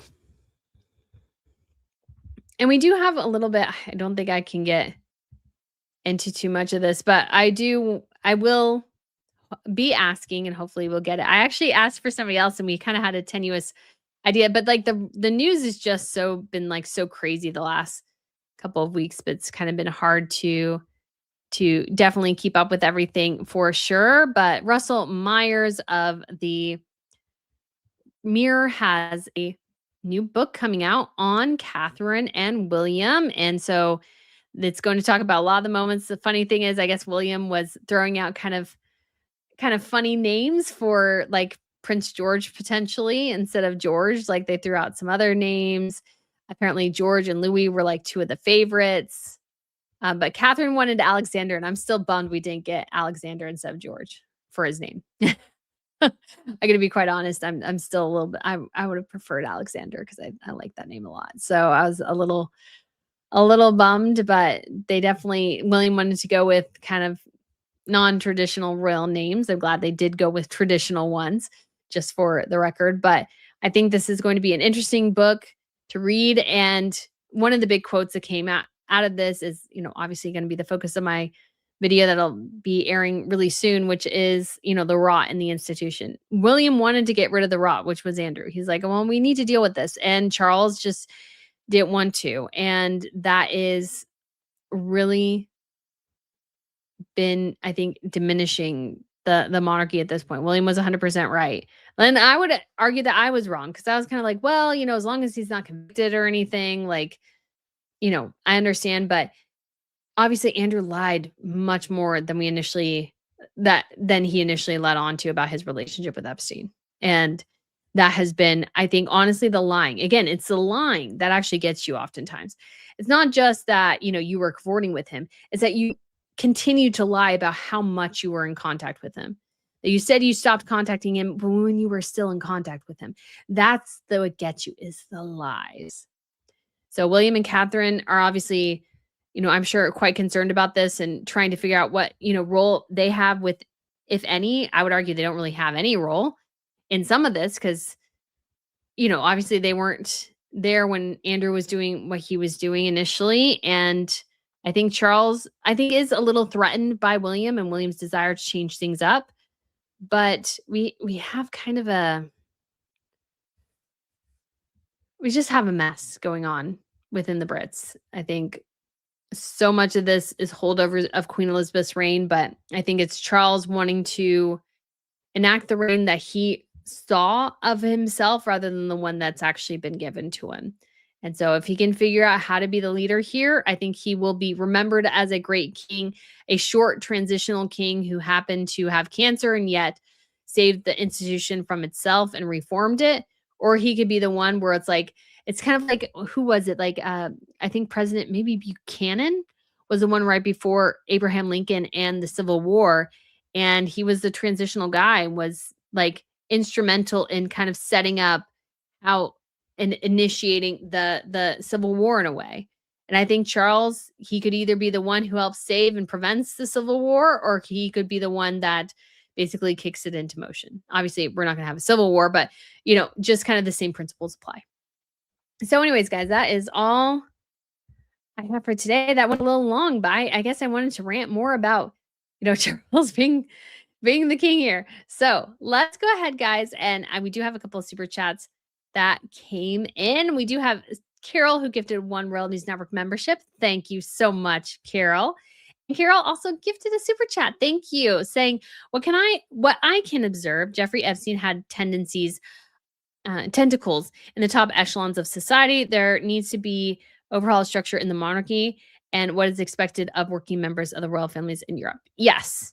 Yeah, there needs to be a changeover. I feel like most of the royal families, because of, The Swedes are sort of now the lone exception because King Carl Gustaf has reigned for it'll be 53 years this year. So they're the sort of the one holdover of a really, really long reign. But to be fair, he was king when he married his wife because his father actually had passed away. So he would actually have a much shorter reign if his father hadn't passed away when Carl Gustaf was a child. So Crown Princess Victoria is still quite young. Like she'll probably be the same age as, Frederick eventually when she takes over. Like she's not even 50 yet. So I would consider her still quite young. And so I think she will be able to kind of shepherd things well. Like I don't think the Swedes have the same kind of institutional weaknesses that the Brits have because Queen Elizabeth was very much, I think, a holdover of almost you could say the Victorian and Edwardian era through her grandmother, Queen Mary. And so she modernized a bit. And then I think everything sort of stagnated for the last 10 to 20 years. And unfortunately, I think that's done a lot of damage to the monarchy. But yeah, they need to overhaul the structure, what things look like. Again, if you want to leave the royal family, that's fine. You are free to do so, but you leave things at the door. And that needs to be clear, and you don't get to do certain things. Because again, the big problem right now is, Sarah and Andrew finally had their titles stripped, but Sarah was definitely, utilizing that title of Duchess of York to get work. And Harry and Meghan are using their titles definitely to get work. And that needs to end. You need to be able to work on your own merits or not at all. This fan said, thank you so much for the super chat. I knew the moment Fergie was welcomed back into the family mold after Queen Elizabeth's reign, that was a major red flag. Yeah, again, I came to the conclusion of because it's hard because you have the institution and you have the family. And I don't, from a family perspective, have any issue really with Sarah being friendly with the family and interacting with them because she is a peripheral member. But obviously, huge, obviously was a huge issue. Obviously, she wasn't truthful with them. And that's the thing, when you think back on it, Sarah and Andrew definitely did not have a good track record with the truth at all. Kind of like Harry and Meghan. Again, there's a lot of similarities between the Yorks and the Sussexes. And so they needed to really hold the couple's feet to the fire here and really get the right information about Epstein so that they can make an informed decision. Unfortunately, they just, took Sarah and Andrew at their word and you guys are family. We love you. And that's fine. But they also need to focus on the institution, and the institution is the one that paid the price at the end of the day. This fan gave another super chat saying, I begin to wonder if Charles and his mother had talks about what to do with Andrew after she passed, and he has kept these promises. So, that definitely could be the case. My sort of argument is that if they made these promises, that's fine. People make promises, whatever. But as soon as it was clear that Andrew had not been truthful with them about his full relationship with Epstein, then that promise went out the door. It's you weren't telling the truth. So I can't abide by this promise because this promise was predicated on you telling me the truth and you lied to me. So we now have to address this in a different way. But yeah, it could definitely be true. Teresa says, and thank you so much for the super chat, I think the House of Sussex and York needs to end for good and not be used ever. I totally understand that. I totally get it. I do have totally kick the Sussex title to the curb. Nobody wants it. But when it comes to the York one, it's just that's such a historic title for the spare that, I was hoping it would go down to Louis because you could, hopefully rehab the title. But it's an important actual historic title within the British system. It's not one you can just toss aside. It actually has grave importance. The boys in the tower, one of them was the Duke of York.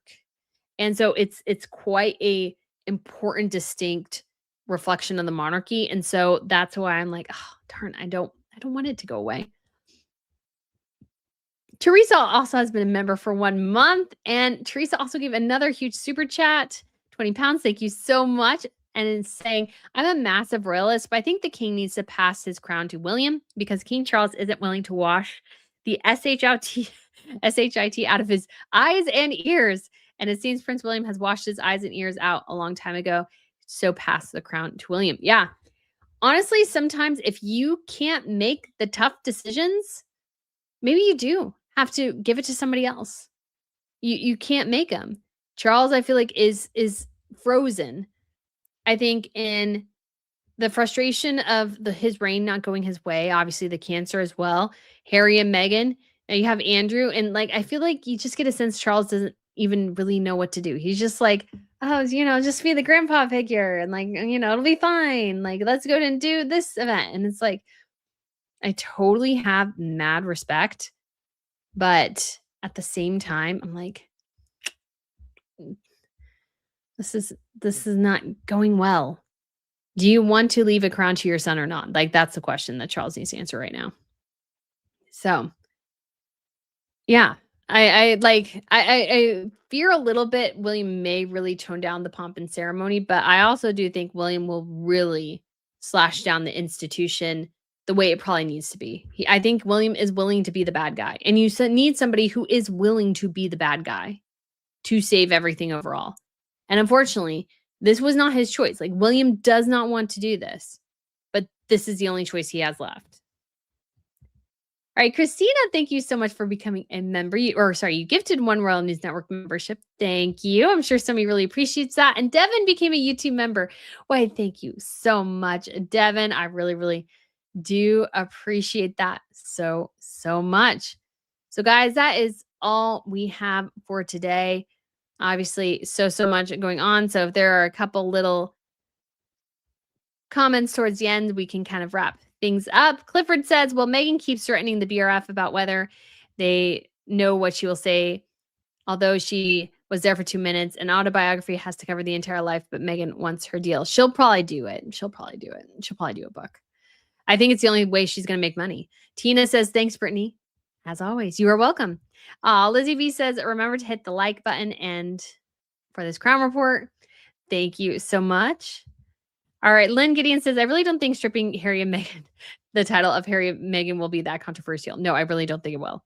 Especially if you do it in the vein of, we're clearing house here. We're reforming the monarchy. We're focusing on the main people who are working royals. Harry and Meghan are not. They don't need titles. They don't need places in line of succession. They don't need to be counted state. Again, because the monarchy is very much set up in a time like, when the princes were in the Tower, when it was kind of easy to, shuffle somebody off into the Tower of London and make them disappear. That's not the case anymore. So you don't really need 800 people on the line of succession. That's just a bit of excessive.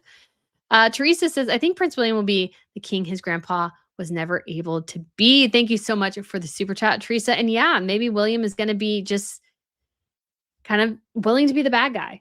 And that's not a bad thing. That's really, it's not a bad thing to want to save your family. And I think that's good. Carol said, when the corporate structure you are dealing with strong policies and procedures to protect institutions such as a standard code of conduct, consequences for bad actions taken more and clean house. Yeah. You have to take action. Carol said, like George the VI and George V. Jackie said, a book is the only thing Meghan has left. I hope you're reading the lies. Yeah, it's the only thing she has. Oh, and funny enough, so I looked up Omid Scobie's book, Royal Spin. It has not done well. Oh, man, I don't think that thing is going to make any sort of bestseller list thing ever. I mean, it does have now just 21. It originally had just 18. So it's gained a couple more just today, but it only has 4 stars, only 20 run reviews. And basically everybody's like, it's okay. It's okay. But he doesn't want to be in the royal world anymore yet. He is planning on a sequel to this. Honestly, I'm curious if that'll make it to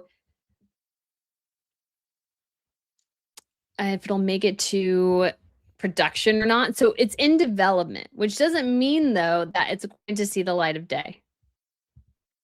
But Hollywood makes a lot of dumb decisions right now, so I wouldn't necessarily be surprised if things are not going well. Okay, so finish up.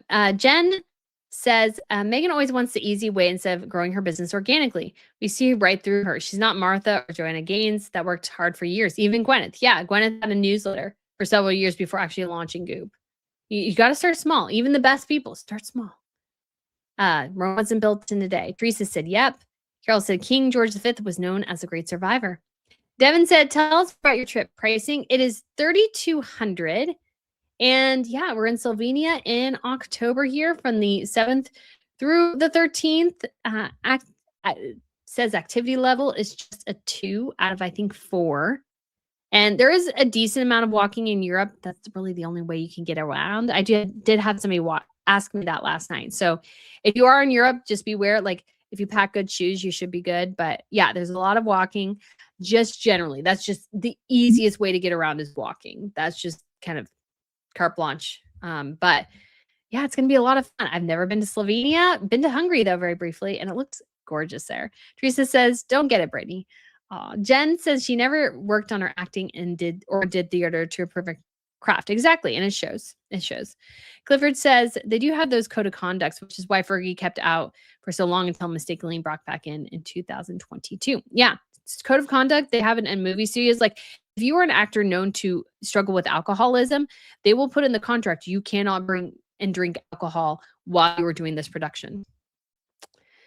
Royals should have the same. And unfortunately, this may fall to the government to hold them to account because Charles isn't doing it.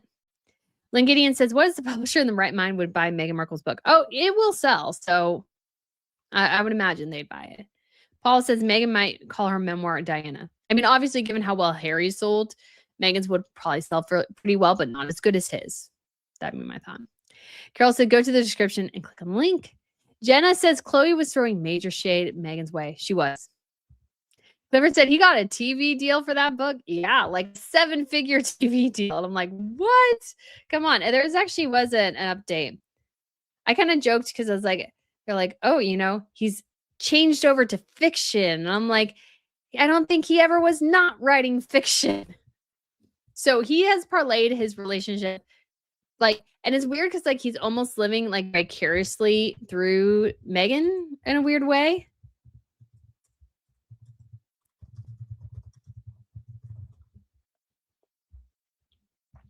But they had a new and he looks just so creepy to me. He just reminds me of Uncanny Valley. The dude's had way too much plastic surgery, and that reeks of issues.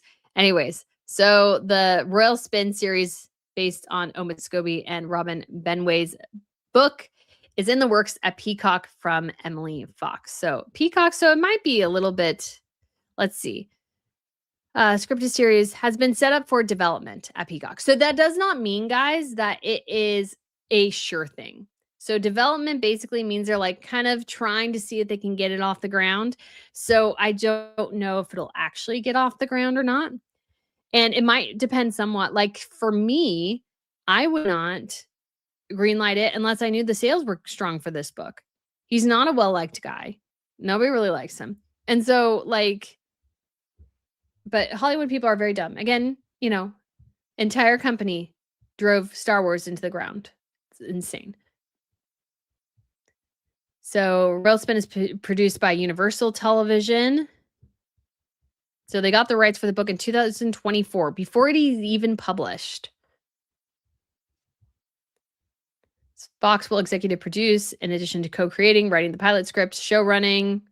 Fellow co-creator who conceived the story also executive produces alongside Benway. So we'll see. Again, it might sound like, oh, this is going so we don't have a sure thing until we have an actual sure thing. Somebody said, inject this into my veins. I can't wait for this show. Honestly, guys, so I attempted to read just because I was curious. I don't know if you're familiar with this book. It was called Red, White, and Royal Blue. It was about a son of the president and a royal son or something hooking up or something like that. I was like, okay, I'll just curious. I got a page or two into that book and going, this is the dumbest crap I've ever read, ever. And I cannot read this. It read literal fan fiction, bad fan fiction. I was like, this is idiotic. Nobody talks like this. Nobody does this. Nobody in who's a first son or whatever in the United States would actually do this. This is dumb. I imagine Omid Scobie's book is about the same level. Epic levels of dumb. So Clifford says she has no talent and that's why she has failed spectacularly. Yeah. I mean, she has talent somewhere, but not in the actual career she's attempting to have. And that's important. Jen says Harry and Meghan will make a documentary about Diana profiting off Diana again. That I think is definitely a possibility. And again, trading off the royal titles. That's all they got. Montana May says, poor Diana, Harry and his creepy woman have made it so she cannot rest in peace. Yeah. And Harry would be violating the deal he made with William that they won't, do anything sort of with their mother publicly again like that. Seabass says, I think the same people who support her now will buy her book. She will fail. I mean, and I think a lot of the curious folk will buy the book. Like much like even though people didn't like Harry, they still bought his book, although he was more liked when his book initially came out. I think people will be curious there. Like, again, people who don't like her and a lot of people who watch my channel and stuff, like, just think that everybody thinks the same way. And they just really don't. There'll be key people who are curious.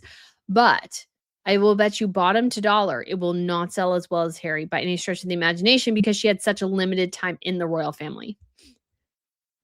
Especially if she lies in the book, which I imagine she will. DS says, in the book, Meghan's book title, Spare Parts. That's good. Shanta says, did anyone hear Jennifer Tilly joking about Meghan? I did not. Barbara says, last time I was in London, I averaged 20,000 steps a day. Yeah, you will walk miles. You will walk literal miles a day. Easy. It's just the easiest way to get around, to be honest. Like, it's not like just because you have to walk. I mean, some of it you have to walk. Again, most European cities were built for carriages and people and horses, not cars. So easiest way to get around is public transportation or walking. Gideon says, when is the Ravik decision due? I'm not actually sure. Carol said development hell. Yep. And if the publishing numbers are low, and just to let you know, like I looked and see where Royal Spin landed. And granted, I don't know where I would land in Amazon if I did a book of something, but it's 16,541 in books, and it was just released last week. Didn't even make the top 300 anywhere. And just 21 reviews. I feel like that's super duper duper low. But like, he's not a big figure. Like, the idea that you're going to get a Royal Spin book, he still might make his money, but he may not. He would have to take some of the money he's quote unquote made and invest in the project because he's an executive producer, and executive producers invest in the project. So that's how you become an executive producer. I don't think it'll do well. Jen says, Meghan keeps scratching Harry's old wounds and pretending she's Diana so he can save her. Yes. Leslie Warren says, Meghan won't write a book because she can't tell the truth about anything. She would be sued over everything. No, I don't think so. Like, again, people kind of misconstrue the suing. You really can't sue. Like, defamation suits are very, very hard to claim and utilize. It would go through multiple layers of lawyers, the book. She could easily write it. She could easily write it. I don't think that'll be an issue. Carol says, no decision has been released. Mystica Rose says, it will go to Sundance and Harry and Meghan will help finance it, just like the blockbuster Cookie Queens. Yes. Oh, so well, Cookie Queens is done. It's funny, though, because I posted that article that I found about Cookie Queens, and that has spread into multiple articles I've seen of other people do. And I'm like, I think I started that train. Leslie Warren threw up. I'm sorry. Jen says, Meg reopens old wounds. Catherine heals Williams with the Middleton stability and their own family stability. Yeah, I think that has helped deeply. Chantel says, I read that too. Leslie said, red, white, and royal blue. It was so bad.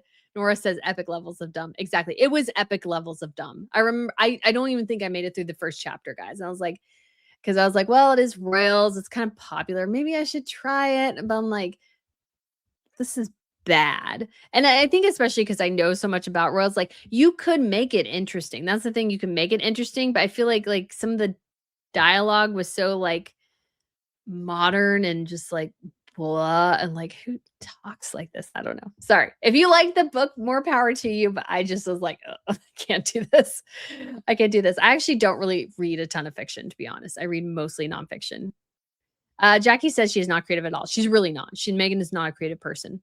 Paul says, if Catherine, Princess of Wales, said Harry and Meghan weren't to be trusted, she was absolutely right about that. Yeah. Chantel says, I like trashy novels. I mean, it's trashy. Some will be people enjoyed it. It's fine. But I was like, oh my gosh, I was expecting more. Carol says, doesn't sound interesting. Jen says, Jessica Mulroney needs to write a fictional novel. Yes, do a fictional novel, but make it bitey towards Meghan. I'd be there for that. Sri says, no, the Middletons were insolvent and Prince William bought them out. I mean, we don't know. I don't think so. But it did.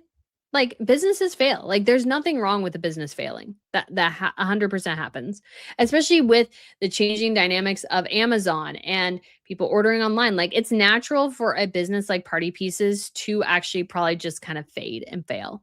Like, that is how, like, when you run a business, that is always a risk you take, is that your business will fail, or that you will get outpriced by the competition, or you will get outplayed by the competition. And Amazon for party supplies would be a huge competition for you that you could probably not overcome. And they didn't overcome it. And sometimes that's fine.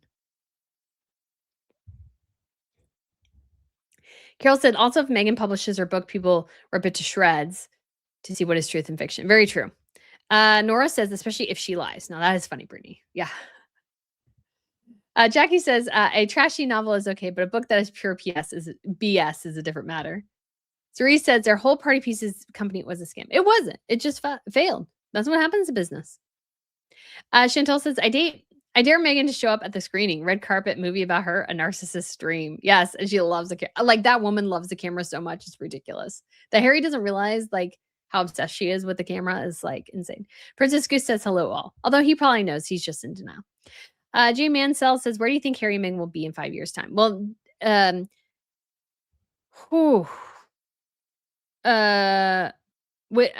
ever will no longer exist for sure. I don't know if their marriage will last forever. I think Harry will spend a good chunk of his year in the UK if they still make it 5 years.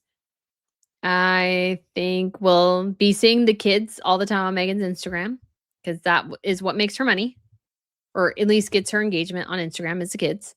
So I think she shall show the children. And yeah, I think she'll be still desperately trying to make it on Instagram, still plugging away with that, she's close, guys, to 4.5. She's close to 4.5 million followers. And that Meghan has struggled that much to gain just 4.5 million followers, which is a measly 4.5 million. Just goes to show, I think, how much, like, she's failed in a lot of ways. Let's see. As ever official, though, has not dipped, guys, to 881, although it's 8 away, or I guess technically 9 away from dipping into 881 territory on Instagram follows. Why? Because the business sucks. It just does. Clifford said, Catherine the Princess of Wales was the one who coined the recollections may vary to Queen Elizabeth. She was right about that, and right to say that Harry and Meghan should not be trusted. They proved her right again. Yeah. Princess Goose says, his royal spin seemed to get a lot of 3 and 4 stars. Yeah, it definitely didn't knock it out of the park. Suri says, and then there's creepy brother of Carol and his parties in Ibiza. Yes, because, we all have, like, terrible relatives, kind of like Harry and Meghan. But no, like, to be fair, Catherine and William were gracious to their uncle, even if he was not the bestest of persons. And that's fine. Jen says South Africans rejoiced for them like Nelson Mandela being freed. Exactly. They were running in the streets. Gretchen says Meghan will couch the whole thing with a disclaimer. These events are as I remember them. Yeah. And I mean, that's fair. That is honestly fair. But she would, I think, genuinely risk a lot of negative feedback. Paul says Meghan memoirs would be a flop. It won't be a flop. It will not be a flop. I do not foresee that at all. It'll be a success. Again, not as big a success as Harry Sos. Princess, and that will drive her bonkers. Princess Good says he's got high ratings on Goodreads. Is that from the Sussex squad, or does he have fans? I mean, I imagine it's mostly Sussex squad, because I don't think anybody else cares about him, like, at all. So that's yeah. I guess that you have to sign in to get Goodreads. Jen says South Africans rejoiced. Yes, apparently when Harry and Meghan got married.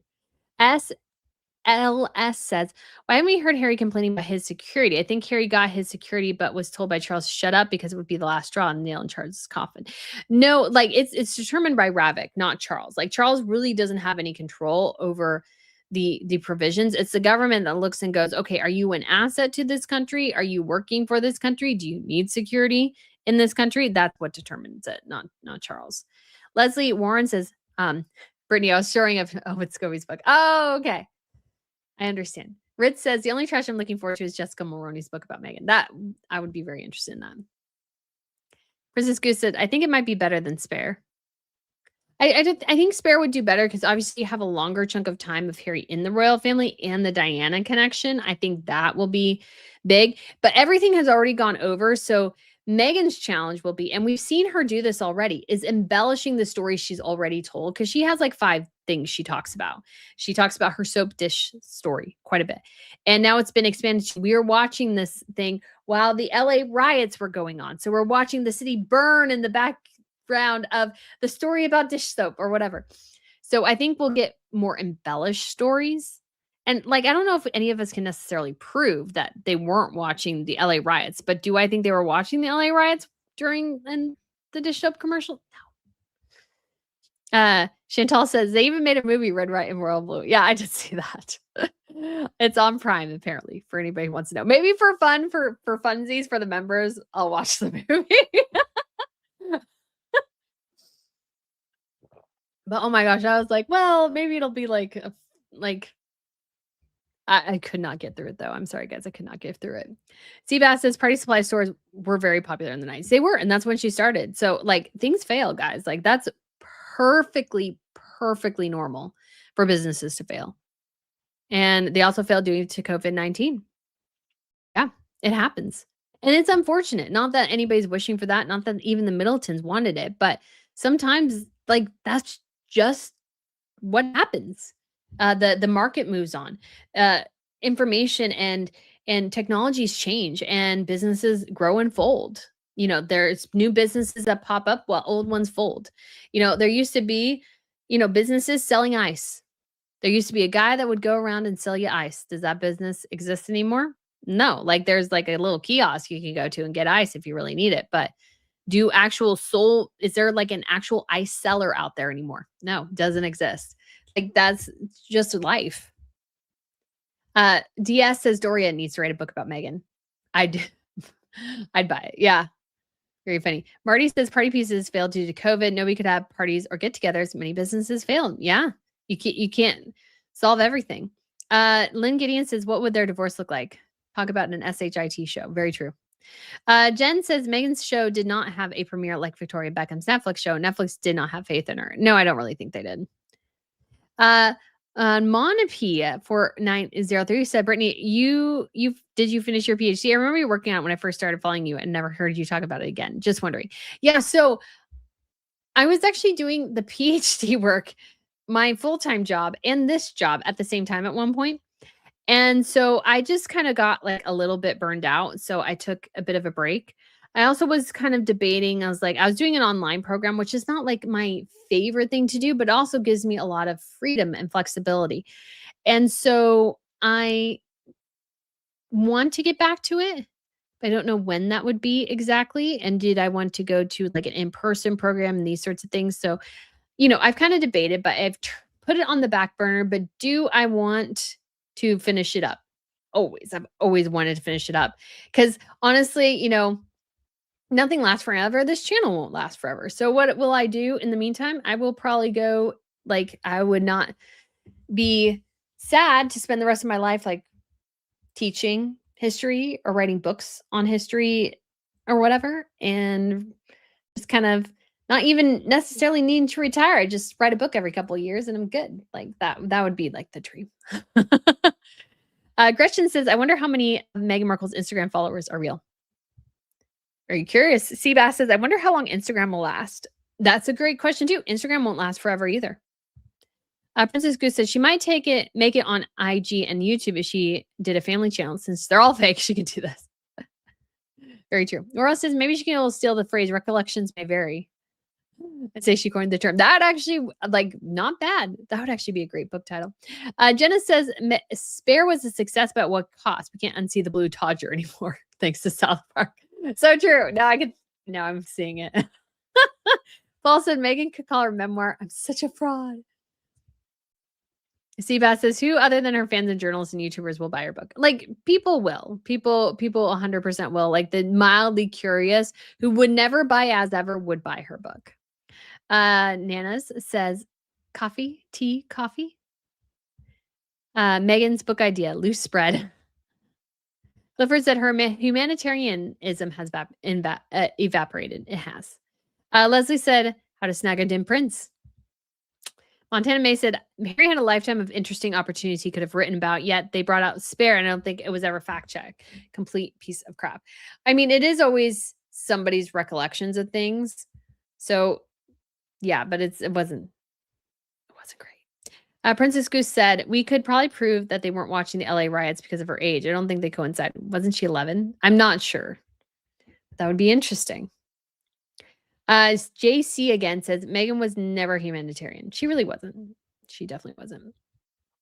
SLS says, I heard that Charles, the private secretary, is on Ravic board, as are the senior palace members. Yes or no? Yes, but they don't have direct, so the palace is there to tell them, hey, this person works for us or this person doesn't work for us. Do you have questions about the role that this person plays? Like, that's their role, is to explain the royals' role and to be the royals' representative, but they don't run the board. So they can't come in and go, Harry doesn't get security because his dad is mad at him. No, they can't do that. The reality is, for Harry in this particular situation, is that Ravic has to go, okay, and the palace has to go, Harry no longer has a working role. We understand he is technically a counselor of state, but we have alternates now. So, we would argue, just on the basis of trying to save the government money and not doing too much government overreach, that Harry doesn't really need protection anymore. That would be our suggestion. So they can make suggestions, but they don't dictate what the board does. Lizzie B says that's true. Carol said, I completely forgot. Watch the replay. Clifford said, As Ever has died. She is trying so hard to clear everything off that it will be a reminder of her failure. Yeah. Nana's Ranch says, LA riots were on every TV channel. CNN was 24/7, even though it was 2.5 hours north. I watched in horror. Jay Mansell says, has Megan's ex-husband ever came out with anything? That's a book I would read. That's a good question. Jen says, at least the Middletons were a success. As Ever hasn't even fully launched yet. It really hasn't. Really hasn't. Princess Goose says, I actually looked it up. She would have been 10 when the LA riots happened. Close enough. Yeah, I mean, there's good possibility. LA riots were on April 29th, 1992. Megan was really born in August of 1981. She was 10. Megan was 12 when the soap story commercial, she said she was 12. Some good deep dive in there. 19K Kitten Kiddo says, wouldn't Megan worry for the rest of her the children's lives, a party, haircut, cafeteria, paying for DNA cut from hair, forks, and spoons? No, I doubt it. Princess Goose says, wouldn't you buy her book? You'd have to read it to critique it. So I actually never got I ended up having to, quote unquote, buy Harry's book because I wanted to listen to his conversation with Gabor Mate. So I was forced to buy it. I didn't really want to. I actually did not buy it. I think somebody sent me a digital copy. That's what's happened with Endgame as well, which I need to go back through and actually read Endgame. I have so many books. I actually need to read the Virginia Giuffre book. I have a whole stack here of books for a project that will come out at the end of this year that I need to read. And I'm getting a whole bibliography of more books to buy. That'll cover it. So there is lots and lots and lots there. But yeah, I'd try to get a review copy. That would be what I would try to do. I did actually just bust down and buy some of the books because just sometimes it's nice to have a physical copy. Because what they send you when they send you a review copy is that it's a PDF, which I like for being able to read on my Kindle and make notes in. But to get a physical copy is they don't always give you that.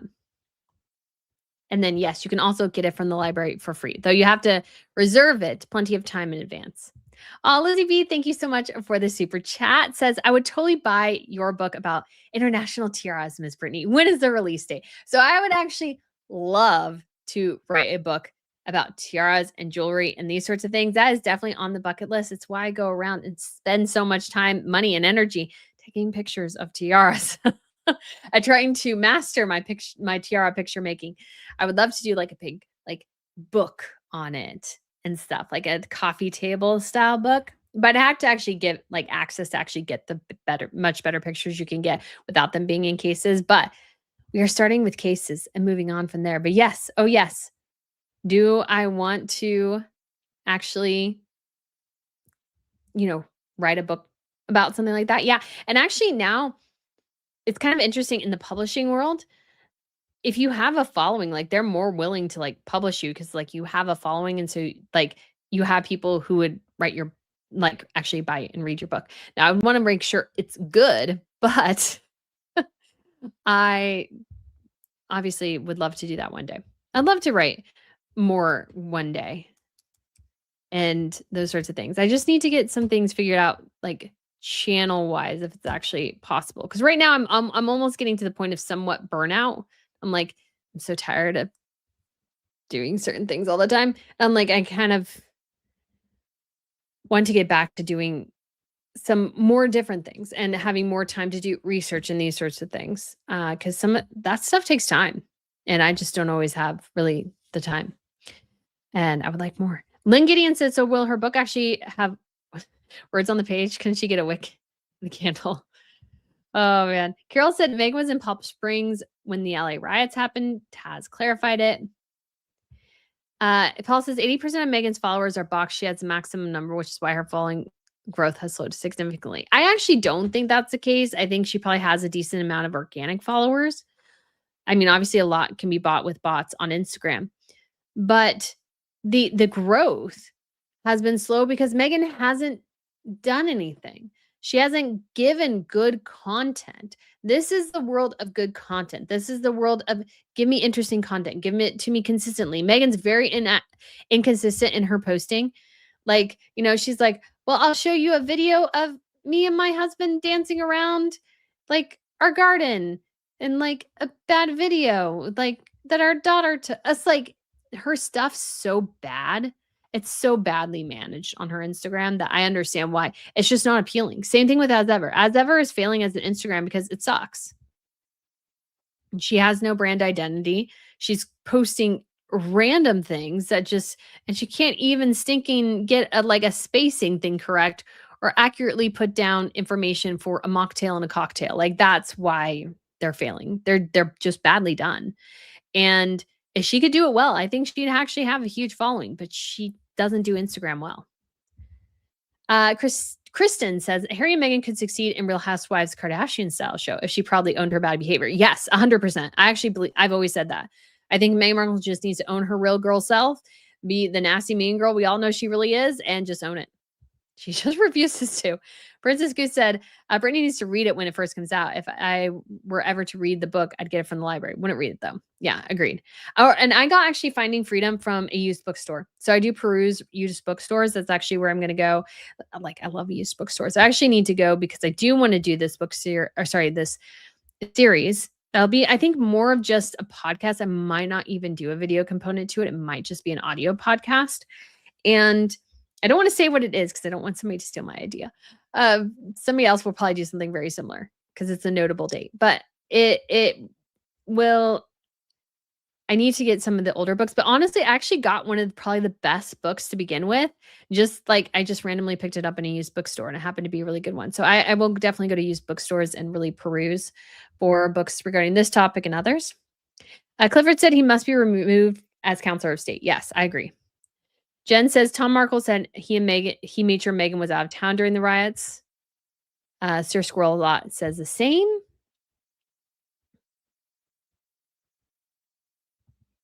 Jen says Meghan Tilly, who had more success than Meghan, didn't believe Meghan never knew Prince Harry. Yeah, nobody believes that. Seabass says me too. Clifford said if Prince William must stop traveling on the helicopter with his family, God forbid we end up with Harry and his wife as king and queen. Yeah, that'll really kill the monarchy very quickly. SLS says, why do you think we haven't heard about Harry security or lack thereof? It's just because they haven't decided it yet. Montana May, when do you have time to read, Brittany? Not a ton. I do read in the tub. It's like one of my favorite places. I did just finish this. Quite good. It goes through obviously a lot of flagged. You can't totally tell, maybe a lot of flagged pages and stuff in here to go back through. So yeah, it's about different gemstones, and we have royal connections here, non-royal connections. Just been a bit of an interesting, you could say, history here. So like sapphires and diamonds and these sorts of things. So awful fun for other projects. So, and then I got to figure out what to read next. Although I really feel like I need to read the Virginia Giuffre book now, which I do have hanging around here somewhere. Lady Saucy Mink says, 1, Meghan's view on Black is different than the 4 million in South African context. 2, she wanted to revive the Volksdog movement. She could have hit her speech that she made standing on the log when she was there. Very true. Princess Goose says, have you ever watched the channel History Calling? She did a video on all the Dukes of York. Ooh, interesting. I haven't heard that, but that's cool. Clifford said, I want to write about the Duchess of Edinburgh. Oh, that would be cool. Carol says, I will buy that book, Brittany. Why, thank you. Jenna, I keep saying Jen. It's Jenna DC. I'm so sorry. I was thinking like ABC. I'm so sorry. Like I can't read very well sometimes. Oh my gosh. Okay. Sorry. And it's like, you're on live stream. So I'm sorry, Jenna from DC. Okay. Will Meghan be at the Met Gala? What do you think? She may. She'll probably end up at the Met. I think she'll probably end up at the Met Gala. We'll see. So Jay Mansell says, what's your 5-year plan, Brittany? I mean, if that's too nosy of a question. I mean, it all depends on how, things go personally versus professionally. So if I got married or something, I would probably take a little bit of a step back from things. And I wouldn't really mind doing that. I think would change up. Like I'd more like to at some point kind of move away a bit, which we're starting to get to, away from Harry and Meghan into other things, which would be awesome. But I may, just move more towards history or something. I don't know. We are chugging along right now. I don't really have, let's say, a firm plan. And I'd like to do as many events in Europe as I can. That's definitely the plan. I would like to get to Australia in the next 5 years. Hopefully Catherine and William and the kids go and I can knock off like another continent on my list so I can officially get to 6. Then 7, Antarctica. So actually, one of the things I want to do is I want to take the cruise to Antarctica so I can say I stepped on all 7 continents. That is the goal. Yeah. We don't know if we'll get there, but interesting. It just all depends. Family could play into things and change things a whole heck of a lot. But you never know. The advantage with this job, though, is that it can be done from home. It can be done flexibly and those sorts of things. But I want to be open to what's ahead as well. So I'm not planning, let's say, too firmly. Would also like Royal News Network to actually be more of a, we can actually get the news outlet side together. That'd be cool, but not there yet. All in good time. Kristen says, I'm bummed about hearing about Harry and Meghan. I can't imagine you have to dealing with creating content about them. Oh, it's a lot, but I like talking about it, so it makes sense. But at the same time, Lizzie B says, you have to take a break from time to time. You have been doing this nonstop for 6+ years. We appreciate you. Why, thank you. Yeah, it'll actually be 4 years next month. I just realized. Yeah, I need to take a break, which hopefully we'll get to take a break. So yeah, hopefully we'll get there. I'd always, if the news comes up, I want to talk about the news. And I'm like, oh, but I take time off and then it doesn't quite, we'll get there. Seabass says, Meghan gets bored of herself. She jumps around like a squirrel. She does. Jenna says, at this rate, Archie might also end up being a spare. So it was so easy to include him in the pick. So easy. Seabass says, I wouldn't watch it. Can't stand her. Seabass says, besides, I'm kind of nasty behavior.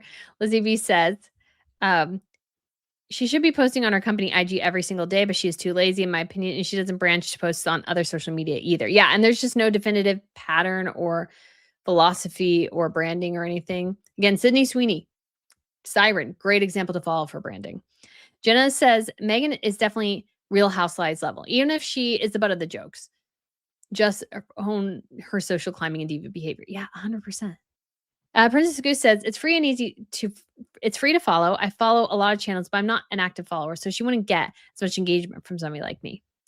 5 Duckling says, how realistic do you think it is for Charles to abdicate in favor of William for health reasons? I think quite low.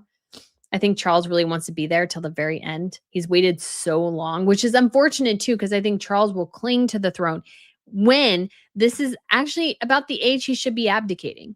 Again, I am for voluntary abdication in the future for the British monarchy.